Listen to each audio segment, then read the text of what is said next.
सत्यम news web TV और आपके साथ मैं हूं नसीर कुरैशी। आज यूपी के भदोही जिले से सख्त सवेरा के इस बुलेटिन में हम आपको दिखाएंगे हर छोटी बड़ी व अहम खबर। अगर आपके आसपास भी है कोई खबर तो उठाइए अपना मोबाइल और नीचे दिए गए नंबरों पर या तो हमें फोन मिलाइए या फिर व्हाट्सएप करिए। हम दिखाएंगे शहर से लेकर गांव तक की खबर। तो आइए अब नजर डालते हैं भदोही जिले की अब तक की फटाफट खबरें। भदोही जिले के 3 भाजपा नेताओं को जिला पंचायत चुनाव ब्लॉक संयोजक पद से पदमुक्त कर दिया गया है, जिसमें प्रदेश कार्य समिति के सदस्य ओम प्रकाश पांडे, पूर्व अध्यक्ष संतोष पांडे व कन्हैया लाल मिश्र शामिल हैं। भदोही जिले के इन 3 बड़े नेताओं को पदमुक्त किए जाने के बाद एक ओर जहां सियासी सरगर्मी तेज हो गई है, तो वहीं भारतीय जनता पार्टी के महामंत्री रमेश पांडे ने सत्यम न्यूज से टेलीफोन पर हुई बातचीत के दौरान बताया कि कुछ लोग बेवजह इस मामले को लेकर तिल का ताड़ बना रहे हैं, जबकि भदोही जिले के इन 3 बड़े नेताओं को पार्टी बड़े सम्मान से नवाज सकती है। इसमें कारण कुछ भी नहीं था जी। क्योंकि इन 3 लोगों को पार्टी जो है जी इससे आगे की संभावनाएं देख रही है जी पार्टी। जी जैसे जिला पंचायत का चुनाव लड़ाने के लिए अच्छा। या ब्लॉक प्रमुख जैसे पदों पर चुनाव लड़ाने, क्योंकि ये 3 वरिष्ठ नेता है हमारे। जी दो पूर्व जिलाध्यक्ष हैं और एक प्रदेश कार्य समिति सदस्य है। जी जी हाँ, बस पार्टी की सिर्फ इतनी मंशा है कि अपने कार्यकर्ताओं को जो है इस बार जी जो हमारे वरिष्ठ कार्यकर्ता हैं, पूर्व जिला पदाधिकारी है या प्रदेश कार्य समिति या प्रदेश स्तर के कोई नेता है, जी तो उन्हें कहीं न कहीं उनका जो है जी उन्हें इस जिम्मेदारी से बड़ी जिम्मेदारी दी जाए। इतना ज्यादा बड़ा मुद्दा लोग इसको बना दे रहे हैं। हाँ जी जबकि पार्टी की सोच बहुत अच्छी सोच है। जो कार्यकर्ता इतने दिन से लगे हैं, जी हाँ, अरे उनके लिए भी तो ऑप्शन चाहिए ना कि संगठन का ही काम करते रहे। बिल्कुल बिल्कुल भैया। अब चूंकि उनको बड़ी जिम्मेदारी देने के मूड में है, कुछ न कुछ उनसे हाँ निर्णय कुछ देगी पार्टी।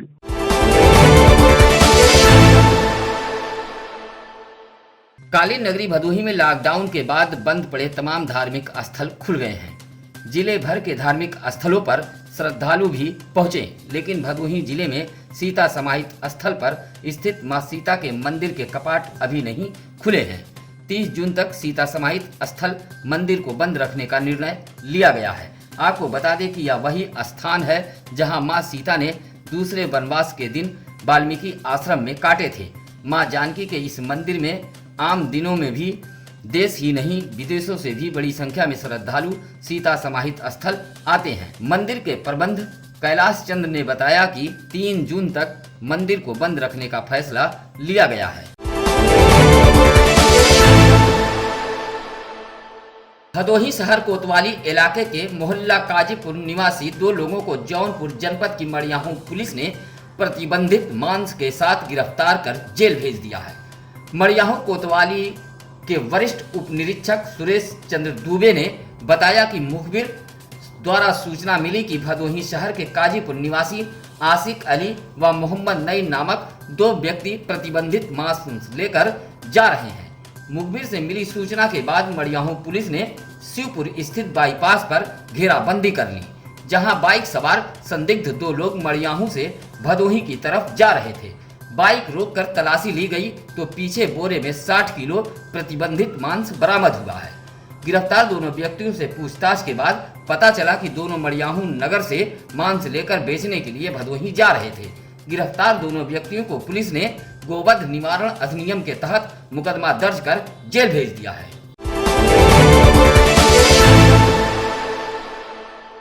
भदोही जिले के चौरी थाना अंतर्गत भकोड़ा गांव में आधी रात के बाद एक मकान में आग लग गई। मकान संतोष सिंह नामक व्यक्ति का बताया गया है। आग लगने का कारण शॉर्ट सर्किट बताया जा रहा है। मकान में आग लगने से मोटरसाइकिल व साइकिल जल गया है। किसी तरह आसपास के ग्रामीणों ने आग पर काबू पाया। साथ ही मकान में रखा कुछ गृहस्थी का सामान भी जलकर राख हो गया है।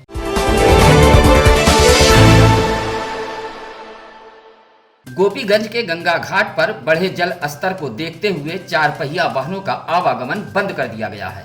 इस संबंध में पुल की देखरेख कर रहे लोक निर्माण विभाग के मेट रामदुलार ने बताया कि अचानक जल स्तर बढ़ने लगा है। पुल पर आने के लिए गंगा के रेत में बिछाया गया चक प्लेट पानी में डूब गया है, जिससे 4 पहिया वाहन का आवागमन खतरनाक साबित हो सकता है। इसी को देखते हुए 4 पहिया वाहनों का आवागमन बंद कर दिया गया है। भदोही जनपद के न्यायालय परिसर में फायर ब्रिगेड कर्मियों ने पहुंचकर सैनिटाइज किया। बढ़ते महामारी प्रकोप को लेकर यह कदम उठाया गया है। फायर ब्रिगेड के जवानों ने न्यायालय परिसर, अधिवक्ता चेंबर के साथ ही साथ जहां लोगों का उठना बैठना है उस स्थानों को भी सैनिटाइज किया गया। बता दें कि दूर दराज से प्रतिदिन न्यायिक कार्य से बड़ी संख्या में लोग न्यायालय पहुंचते हैं। इसी एहतियात के तहत न्यायालय परिसर का सैनिटाइज कराया गया।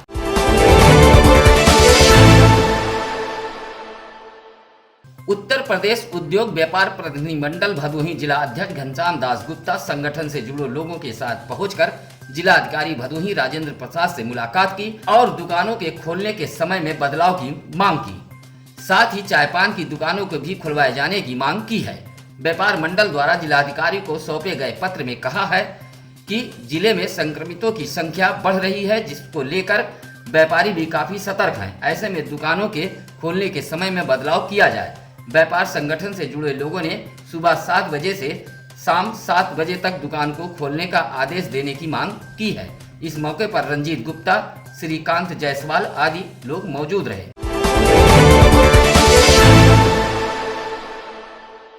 भदोही जिले के सामुदायिक स्वास्थ्य केंद्र गोपीगंज में बेटी का इलाज कराने पहुंची एक महिला उचक्कागिरी का शिकार हो गई। गोपीगंज कोतवाली क्षेत्र के घमापुर गांव निवासी गुणराज यादव की पत्नी गीता देवी अपनी बेटी के इलाज के लिए सामुदायिक स्वास्थ्य केंद्र गोपीगंज में पहुंची हुई थी।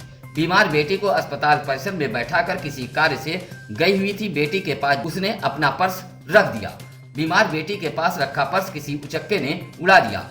गीता देवी जब बीमार बेटी के पास पहुंची तो पर्स गायब था, जिसमें 2000 रुपया रखा हुआ था। महिला अपने बेटी का बगैर इलाज कराए ही लौट गई।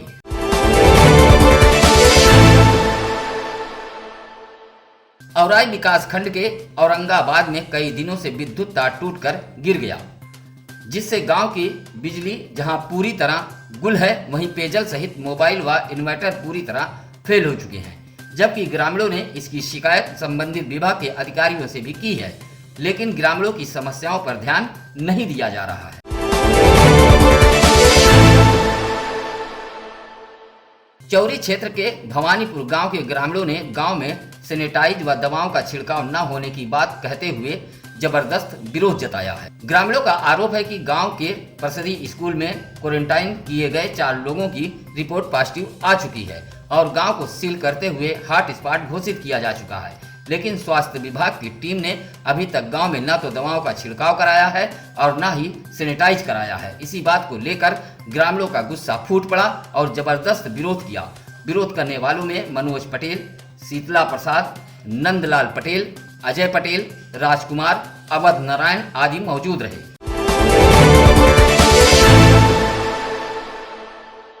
भदोही शहर के जल्लापुर निवासी भारतीय जनता पार्टी अल्पसंख्यक मोर्चा के राष्ट्रीय कार्य समिति के सदस्य सरवर सिद्दीकी ने जारी एक प्रेस नोट में आरोप लगाया है कि संकट के इस घड़ी में लॉकडाउन जैसे समय में भदोही जिले में सूदखोरों का आतंक बढ़ गया है। श्रमिक, गरीब, मजदूर व्यक्तियों से सूदखोर सादे कागज पर हस्ताक्षर कराकर ऊंचे ब्याज पर कर्ज दे रहे हैं। ऐसे सूदखोर भदोही जिले में तमाम छोटे बड़े बाजारों, कस्बों व नगरों में सक्रिय हैं। सूदखोर गरीबों को तरह तरह से धमकी दे रहे हैं। श्री सिद्दीकी ने ऐसे सूदखोरों पर कार्रवाई किए जाने की मांग की।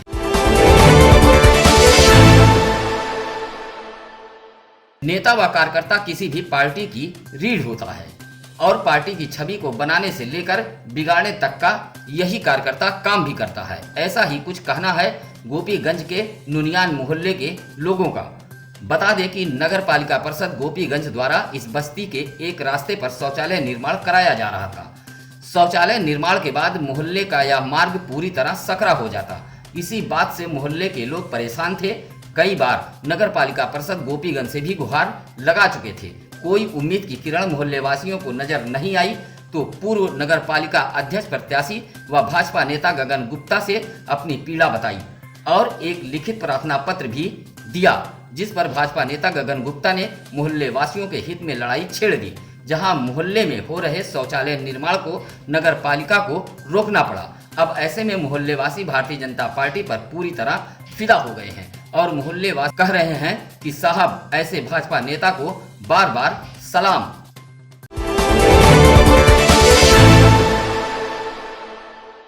भदोही कोतवाली शहर के मामदेवपुर कॉलोनी में राज नामक व्यक्ति के एक 4 वर्षीय बच्ची को तेज रफ्तार बाइक सवार ने धक्का मार दिया। बच्ची के सिर में गंभीर चोटें आई हैं। उपचार हेतु उसे महाराजा बलवंत सिंह राजकीय चिकित्सालय लाया गया, जहां सिर में गंभीर चोटें आने के कारण चिकित्सकों ने उसे अन्यत्र रेफर कर दिया है।